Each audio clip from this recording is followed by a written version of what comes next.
I don't know यार, मैं भी ऐसे शॉक हूँ। आई नो कि आपने भी शॉक होके क्लिक किया है थंबनेल के ऊपर। मैं भी ऐसे ही शॉक हो गया था जब मैंने ये न्यूज़ को देखा कि भाई सैमसंग ने 450 मेगापिक्सल के कैमरे के ऊपर काम भी करना शुरू कर दिया है। मैं ज़्यादा शॉक इसलिए हुआ था कि भाई सैमसंग का अभी तक कोई फ़ोन ऐसा नहीं है जिसका कैमरा आपको 200 मेगापिक्सल सेंसर के साथ देखने को मिलता है। हाँ, 2 अगस्त को फ़ोन आने वाला है मोटोरोला X30 Pro, जिसके अंदर सैमसंग का 200 मेगापिक्सल का सेंसर देखने को मिलेगा। लेकिन अभी तक सैमसंग का अपना कोई भी फ़ोन नहीं है और बात ये की जा रही है कि भाई सैमसंग S23 अल्ट्रा के अंदर आपको 200 मेगापिक्सल का सेंसर देखने को मिलने वाला है, जो कि HP1 का सेंसर है, जो कि X30 Pro के अंदर हमें देखने को मिलने वाला है मोटोरोला के अंदर।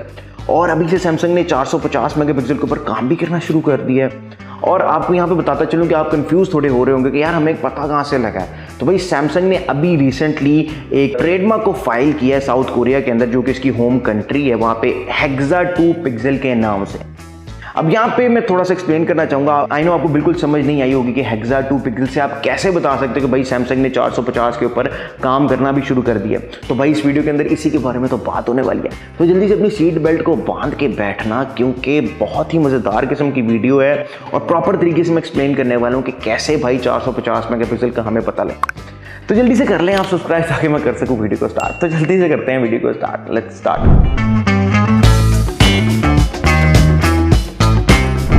जी तो भाई मैं बात कर रहा था 450 मेगापिक्सल कैमरा के बारे में कि सैमसंग ने काम भी करना शुरू कर दिया उसके ऊपर। और मैं बात करता हेक्सा 2 पिक्सल के बारे में। एक मैंने वर्डिंग यूज़ की थी, आई नो आपको अभी तक तो समझ नहीं आएगी, लेकिन इस वीडियो के बाद आपको प्रॉपर समझ आ जाएगी, आई गारंटी यू।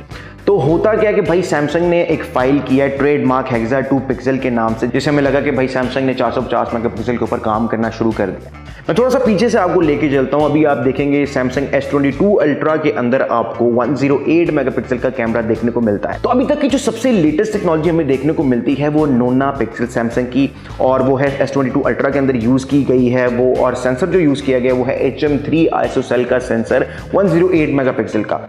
अब यहाँ पे एक चीज़ मैं आपको बताना चाहूँगा, जितने भी फ्लैगशिप फ़ोन आ रहे हैं जिनके कैमरास 108 मेगापिक्सल के देखने को मिलते हैं, भाई 200 मेगापिक्सल का सुनने को मिलता है, वो सारे के सारे पिक्सल बिनिंग टेक्नोलॉजी इसके ऊपर काम करते हैं। पिक्सल बिनिंग के बारे में अगर नहीं पता जिन लोगों को, मैं उनको बताता चलूँ। पिक्सल बिनिंग ये टेक्नोलॉजी के भाई छोटे छोटे पिक्सल मिलके एक सुपर पिक्सल बनाते हैं। ये मैंने पिछली वीडियो में अपने थोड़ा बहुत एक्सप्लेन किया कि पिक्सल बिनिंग होती क्या है। तो पिक्सल के बारे में तो सबको पता है भाई, मेगापिक्सल का वर्ड तो सबने सुना होगा। तो भाई आपको बताता चलूँ कि जो भी इमेज आप देखते हैं वो पिक्सल से जुड़ के बनी होती है, और जितने ज़्यादा पिक्सल उसके अंदर होंगे वो उतनी ज़्यादा क्लियर, वो उतनी ज़्यादा ब्राइट, और उसके अंदर नॉइज हमें नहीं देखने को मिलने वाला। तो नोना पिक्सल के बारे में आपको बताता चलूँ कि नोना नैनो से ऑब्वियस बात निकला, और नैनो होता है 3। तो 3 नोना स्क्वायर पिक्सल हुआ जी, 3 इंटू 3 हो गया 9। तो 9:1, यानी एक जो सुपर पिक्सल हमें देखने को मिलने वाला है उसके अंदर छोटे छोटे 9 पिक्सल हमें देखने को मिलने वाले हैं। ये है नोना पिक्सल की टेक्नोलॉजी, जो कि 108 मेगापिक्सल कैमरा के अंदर यूज की गई है।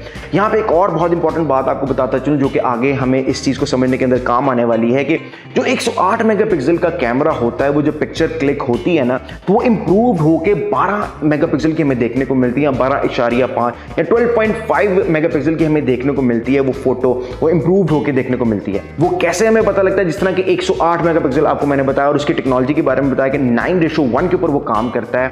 तो 108 को जब हम 9 पे डिवाइड करेंगे तो हमें देखने को मिलेगा 12। तो वो हुआ 12 मेगापिक्सल, या मैक्सिमम 12.5 के ऊपर काम करती है। तो इससे ऊपर जो टेक्नोलॉजी की मैं बात करता चलूं, जो कि टेट्रा स्क्वायर पिक्सल है, वो हमें देखने को मिलने वाली HP1 सेंसर, जो कि X30 Pro के अंदर में देखने को मिलेगा, या S23 अल्ट्रा में हमें अगले साल देखने को मिलने वाली है। उस टेक्नोलॉजी का नाम है टेट्रा 2 पिक्सल। टेट्रा अगर लोगों को नहीं पता तो बताता चलूं, टेट्रा होता है 4, और टेट्रा स्क्वायर यानी 4 का स्क्वायर तो हुआ 16। तो यानी जो पीछे था नोना पिक्सल वो था 9:1, तो ये हुआ 16:1। तो मैं आपको बताता चलूं कि जिस तरह के 200 मेगापिक्सल है वो, और ये 16 रेशो, यानी कि एक सुपर पिक्सल के अंदर में 16 छोटे छोटे पिक्सल देखने को मिलने वाले हैं। तो जब 200 को आप 16 से डिवाइड करेंगे तो आपको देखने को मिलेगा 12.5। ये होगा 12.5 पिक्सल। और इसी तरह से अगर 12.5 को मल्टीप्लाई करेंगे 16 के साथ तो आपको 200 देखने को मिलेगा। ये बात करना बहुत ज़्यादा इंपॉर्टेंट थी, आगे आपको समझ आ जाएगी कि मैंने मल्टीप्लाई क्यों करा है। डिवाइड की तो ऑब्वियस बात आपको समझ आ गई। तो अब मैं बात करने वाला हूं हेक्सा पिक्सल की। हमने बात की नोना पिक्सल की, हमने बात की टेट्रा पिक्सल की, अब हम बात करने लगे हैं हेक्सा पिक्सल की। और यहाँ पे सारी की सारी बात क्लियर होने वाली कि हमें पता कैसे चलता है कि भाई सैमसंग 450 मेगापिक्सल के ऊपर काम करने वाला है। तो हमें देखा कि यार जो फाइल, जैसे कि अब दोबारा मैं दिखा देता हूँ, आप में साफ साफ नजर आ रहा है कि हेक्सा 2 पिक्सल को सैमसंग ट्रेडमार्क करवाने लगा है। तो यानी कि कुछ ना कुछ तो काम कर रहा है। आने वाले जमाने में ऑब्वियस बात है हमें ज्यादा ही मेगापिक्सल देखने को मिलने वाले, इंप्रूवमेंट ही देखने को मिलने वाली, पीछे तो जाने वाला है नहीं, इस तरह की टेक्नोलॉजी आगे बढ़ रही है। तो हेक्सा को हम जरा इसी तरीके से अगर मल्टीप्लिकेशन करें, हेक्सा होता है 6 और 6 का स्क्वायर हो जाएगा 36। तो 36:1 जब हमें देखने को मिलेगा, इसका मतलब कि एक छोटे पिक्सल, एक सुपर पिक्सल के अंदर हमें 36 छोटे छोटे पिक्सल देखने को मिलने वाले हैं।